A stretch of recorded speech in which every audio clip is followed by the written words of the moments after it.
Hello friends, मैं मोनिका, आपकी gardener दोस्त।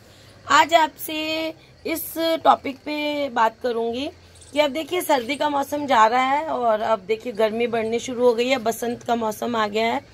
तो बसंत के मौसम में अभी हमारे फूलों के पौधे तो चल रहे हैं, लेकिन अब बस फरवरी एंड में या ज़्यादा मार्च ये और चलेंगे।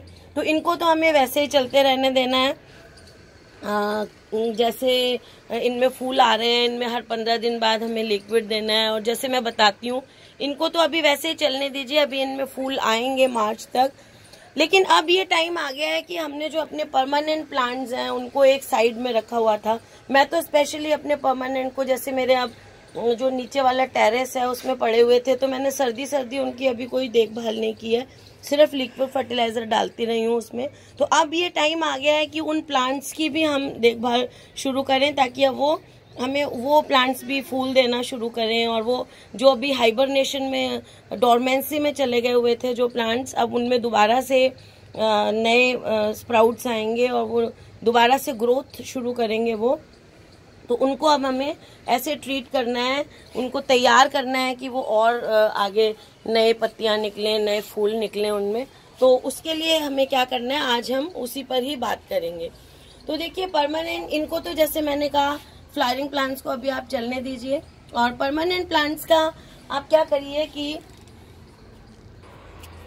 अगर आपने उनको जैसे कवर्ड एरिया वगैरह में, मैंने आपको बताया था फॉग से बचाने के लिए आप उसको ढकी हुई जगह में रख दीजिए, ज़्यादा ठंड से बचाने के लिए बरामदों में रख दीजिए। या देखिए जैसे मैंने तो ये किया हुआ है, ये देख रहे हैं आप, ये सारे मेरे परमानेंट प्लांट्स को एक जगह यूं इकट्ठा करके रख दिया। वो आपको जो सूखा हुआ दिख रहा है वो सामने वो क्लेमेटिस है। तो क्लेमेटिस क्या होता है कि सर्दियों में बिल्कुल प्लांट ऐसा लगता है मर गया है, बिल्कुल जमीन से दिखना बंद हो जाता है। और जैसे ही अभी फरवरी में थोड़ी सी गर्मी बढ़ेगी तो ये अचानक से वो नीचे से निकल आता है और बहुत बड़ी बेल बन जाती है। मेरा अभी पूरी तरह नहीं सूखा है, देखिए मेरा वाला तो अभी, क्योंकि मैंने यहाँ कोने में रख दिया है, तो देखिए मेरा अभी ये प्लांट, ये देखिए मेरा क्लेमेटिस जो है वो अभी ग्रो कर रहा है, ये देखिए। तो क्लेमेटिस जिनके सूख गया है वो भी घबराए नहीं, उसको उखाड़े नहीं, और वो दोबारा से स्प्राउट करना शुरू कर देगा, आपका बढ़ना शुरू कर देगा। तो और भी जितने प्लांट्स, जैसे मैंने ये इकट्ठे करके रखे हुए हैं, क्योंकि उधर से धूप आती थी तो ये मैंने इकट्ठा कर दिया। एक साथ रहने से सर्दी से भी बचेंगे और दीवार भी गर्म रहती है, तो इनको बहुत ज़्यादा ठंड नहीं लगेगी। तो ये सारे पड़े हैं, देखिए अब ये ऐसे सूख रहे हैं। तो इनकी अब ये सूखी हुई डंडियों को आप ऐसे काट दीजिए प्रूनर से। मैं तो अभी ऐसे ही बता रही हूँ आपको, ये सूखी हुई डंडियाँ काट दीजिए, जहाँ तक ड्राई है वहाँ तक काट दीजिए। प्लांट्स की अब आप प्रूनिंग कर दीजिए, ताकि अब नई ग्रोथ आने का टाइम हो गया। ये देखिए एक्सोरा, आपने मेरे पुराने वीडियोस में देखे होंगे, इतने बड़े बड़े थे एक्सोरा, मैंने हाफ कर दिए हैं इनको काट के।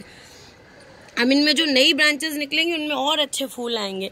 ये देखिए ये मैंने मोगरा काट दिया है, और ये वाला कौन सा प्लांट है, तो उन प्लांट्स को आप परमानेंट्स को बाहर निकालिए, उनकी प्रूनिंग कर दीजिए अच्छी तरह से। ये देखिए रात की रानी की भी मैंने प्रूनिंग कर दी हुई है, अच्छी तरह से इनकी प्रूनिंग कर दीजिए। ये क्राइजेंथेमम्स जो आपके अब फूल आना बंद हो गए हैं, उन पौधों को ऐसे बिल्कुल काट दीजिए और इनको अब एक साइड में रख दीजिए, क्योंकि अब हम इनको देखेंगे, अगर ब्लूम्स आ जाते हैं तो ठीक है, नहीं तो अब हम इनको नेक्स्ट सीजन के लिए प्रिजर्व करके हमें रखना है इनको।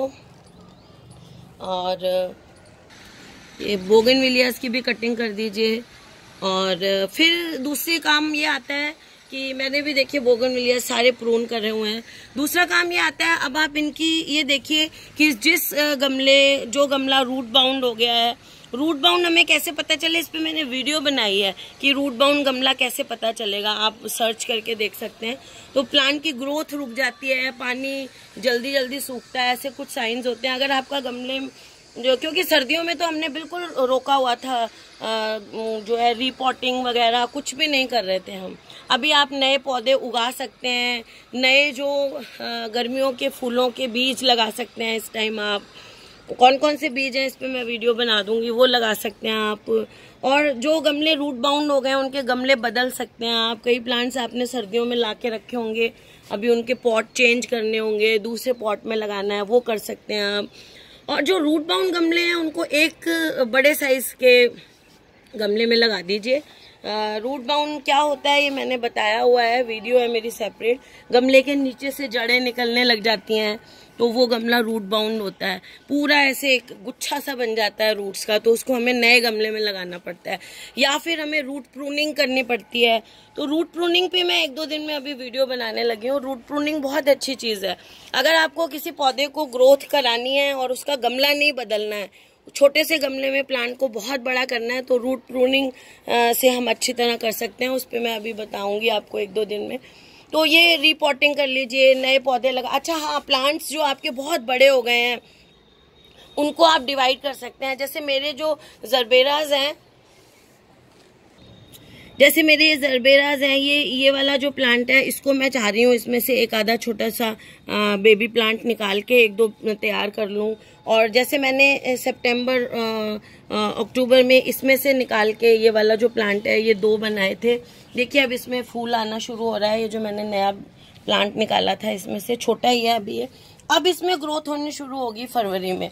तो जो प्लांट्स आपके बहुत बड़े हो गए हैं और आपको डिवाइड करना है, जैसे ये देखिए पीस लिली, ये मैंने अपने एक गमले में से निकाली हुई है। अभी मेरे नीचे एक गमला है, उसमें पीस लिली बहुत ज्यादा ग्रो कर गई है, बहुत ज्यादा बढ़ गया है वो, तो उसको भी मैं डिवाइड करूंगी पीस लिली को। तो उसको भी आप, जो भी गमला आपका बहुत ज्यादा बड़ा हो रहा है, आप चाहते हैं 2-3 हिस्सों में बांट लें, वो भी अच्छा टाइम है, इस टाइम आप बांट लें।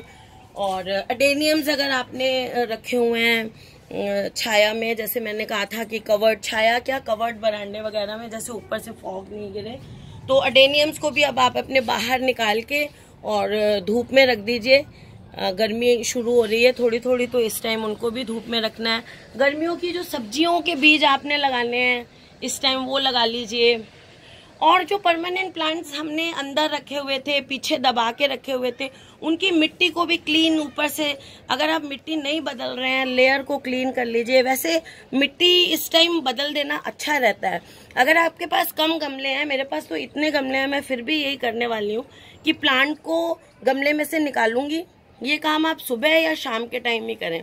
प्लांट को मैं गमले में से निकालूंगी और उसकी जितनी मिट्टी है उसमें उस मिट्टी के प्रोपोर्शन में उसमें 1/3 में खाद डालूंगी, और 1/3 खाद डाल के और दोबारा से उस मिट्टी को प्रिपेयर करूंगी और उस पॉटिंग मिक्स में दोबारा से उस गमले को लगाऊंगी। ये जो उसकी एक्स्ट्रा जड़ें हैं बहुत ज्यादा बड़ी हो रखी हैं, कुछ है, उनको थोड़ा सा ट्रिम करूंगी, तो प्लांट को नई जान आ जाएगी।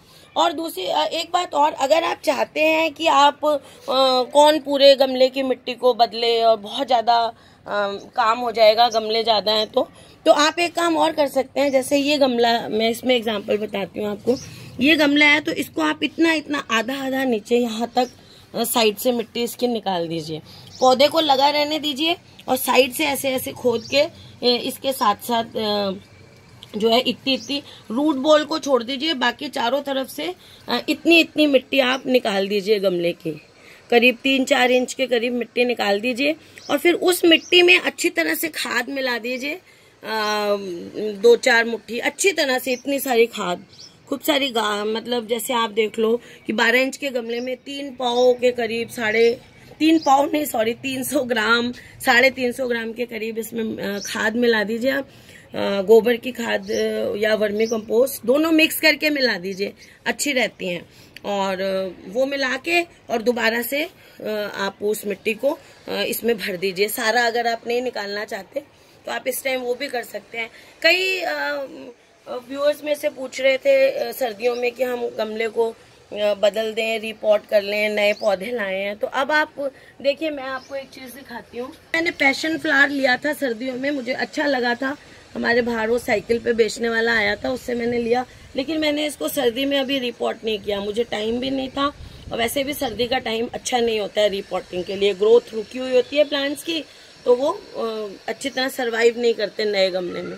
तो इसको अब मैं रिपोर्ट करूंगी, नए गमले में इसको डालूंगी, क्योंकि अब क्या है कि थोड़ी सी गर्मी आ रही है ना, तो अब प्लांट्स में ग्रोथ होगी नई। आप देखना अपने प्लांट्स में नए पत्ते निकलेंगे, नई ब्रांचेस निकलेंगी। इसीलिए अभी आप अपने जमीन में लगे हुए प्लांट्स हों या गमले में बड़े प्लांट्स हैं तो उनको आप प्रून करिए, जो कि ऐसा है, इसको नहीं करना प्रून, इसको नहीं करना है आपको प्रून जूनिपर को। आप कहें मैम ने आप इसको ऊपर से यूं काट दें, इसको नहीं काटना है ऊपर से। हाँ, अगर आपके पास मोर पंखी है तो उसको साइड से ऐसे ट्रिम कर दीजिए, मोर पंखी को, इसको नहीं। मोर पंखी को साइड से ऐसे ट्रिम कर दीजिए ताकि उसकी और घनी पत्तियां निकलें आने वाले टाइम में, लेकिन जूनिपर को आप नहीं छेड़ेंगे। और सब गमलों में अब आप ऐसा करिए कि खाद तो डालनी ही है, ईच एंड एवरी पॉट, जितने भी पॉट्स हैं आपके पास, हर गमले में जमीन पे लगा हुआ है तो भी हर पौधे को इस मौसम में आप खाद जरूर से देंगे और ज्यादा क्वांटिटी में देंगे। हर महीने तो हम थोड़ी सी देते हैं, ये मौसम है इसमें ग्रोथ होगी तो ज्यादा देंगे।